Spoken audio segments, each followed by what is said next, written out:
Paul Clement, how's it going? Yeah, everything's good, thank you. We're here sat in your office where you masterminded Swansea staying in the Premier League. Mate, fantastic job. No, we're obviously very pleased, thank you. We worked very hard together the last 5 months to achieve the objective. When I came in, the club were in a difficult position. 12 points, bottom of the Premier League.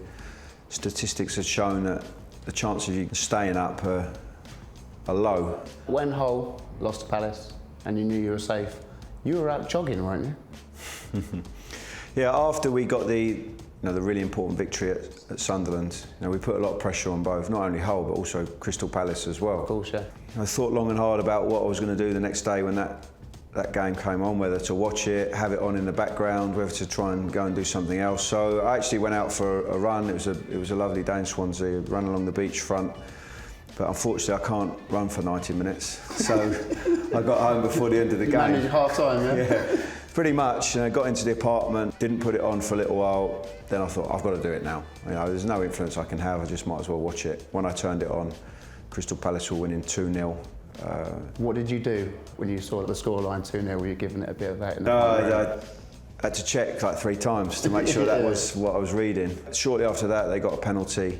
It went to 3-0, and at that point that we're going to be okay. When you took the job in January, did you know exactly what you had to do to keep Swansea up? I didn't necessarily know what all the answers were. I had a very clear idea of the way I wanted to approach things, and that was by focusing on the work on the training ground. For the sessions to be enjoyable, to have lots of variety in them, for them to be intense, but most importantly to get across the tactical principles that we needed to get the team organised. I have been snooping around your office, but I saw something brilliant that actually did work. Oh yeah, that's good that. Keep calm and play Britton, which you did, and he was different class, wasn't he, towards the end of the season? He did well. I'd actually, when I received that from an anonymous person, it came in a... It was from Leon, wasn't it? No, when I did go downstairs with it and said, Leon, did you send me that? I'd already actually played him in the game, an important victory against Stoke. No, Leon's been brilliant for this club over a long period. I think he did come in at a really key moment. He calmed everybody down, he played very well. And the Stoke game was a big turning point for us. Well done, Leon. You brought the legend, Claude Makelele, along. What's he brought to the squad? Well, he brought a lot. In the first couple of days here, I received a call from Claude, and I thought he was just going to say, well done for getting the job. He's called you? Yes, he did.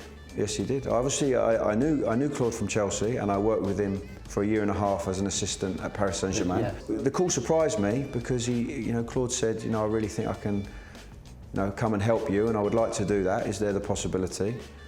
And straight away I said yes. What an amazing phone call. No, brilliant.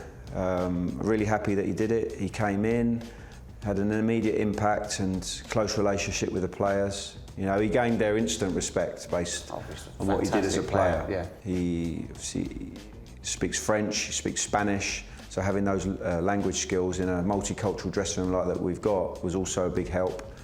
And he, along with the other assistants, have supported me brilliantly. Have the plans for next season already started?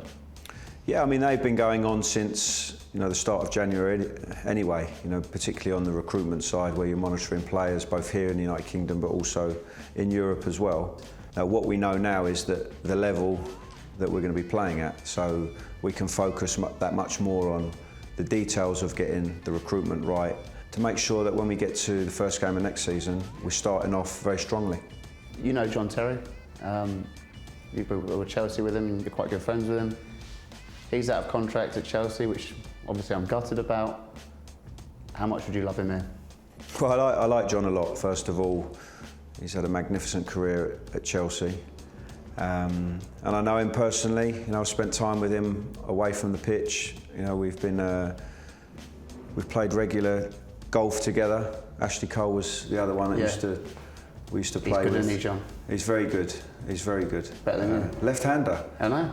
Yeah, he's pretty close. He's a little bit better because he gets more time to practice than me. Yeah.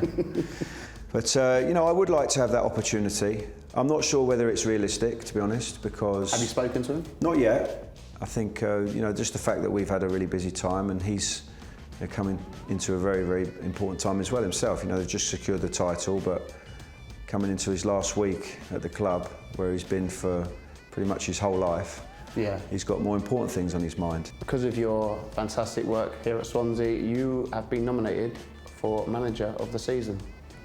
It's in the bag, innit? No, I don't think so. It's nice recognition of the work that, you know, we all did here in sustaining Premier League status for this club, but I certainly think there's other managers that deserve that award more than I do, based on what they've achieved and the fact that they were at their clubs for the whole season and I was only here for 5 months. Within those 5 months, you've got a team from the bottom of the league to safety with a game to play. You know, you've got to be in for a shout, surely. No, I'm happy. I'm being serious. You do deserve to be up there. When you look at the work of Conte, for example, at Chelsea, whose first year in the Premier League, not only the way that they won the title. It's your first year in the Premier League.